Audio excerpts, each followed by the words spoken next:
80,000 টাকা করে বালিশ। ওই বালিশের শুলে ঘুম হবে কিনা এটা আমার একটা চিন্তা।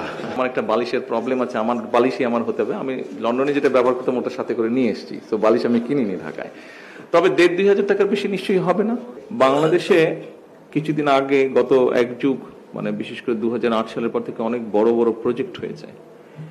সেটা ভালো কথা, প্রজেক্ট হতেই পারে, একটি দেশের জন্য প্রয়োজন আছে। কিন্তু সবচেয়ে আনফরচুনেট যেটা ব্যাপার হলো, যেমন রূপপুর যেটা হয়েছে নিউক্লিয়ার পাওয়ার, আপনি হয়তো ভাবতে পারেন যে আপনার এই সিটের সাথে এটার কি সম্পর্ক আছে, আমি সেখানে আসছি।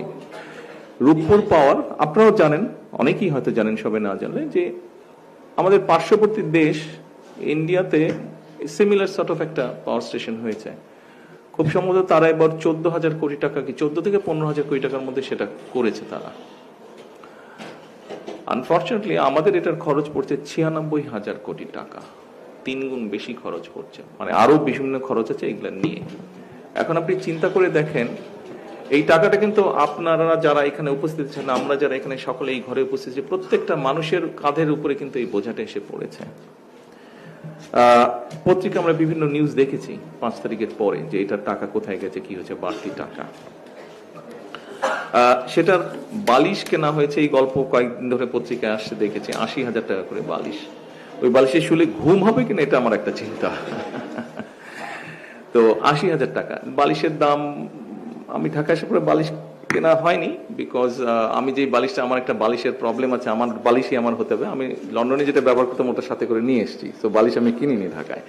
তবে 1,500-2,000 টাকার বেশি নিশ্চয়ই হবে না। শিমুল তুলা হোক বা যেরকম হোক, 1,500-2,000 টাকা ম্যাক্সিমাম হতে পারে, একটু সুন্দর সুন্দর করে বানালে। 1200-1300 টাকা, ওকে ফাইন, 1200, তাহলে তো আরো কম। সেখানে 80,000 টাকা দিয়ে বালিশ, এই 80,000 টাকা ভার কিন্তু আমাদেরকে বইতে হচ্ছে। আমরা দেখেছি ইন্টারিম গভর্নমেন্টের সময় তারা একটা হোয়াইট পেপার তৈরি করেছিল। এই হোয়াইট পেপারে বলেছিল বছরে $16 বিলিয়ন এই দেশ থেকে পাচার হয়ে গেছে। Just think about it, $16 billion.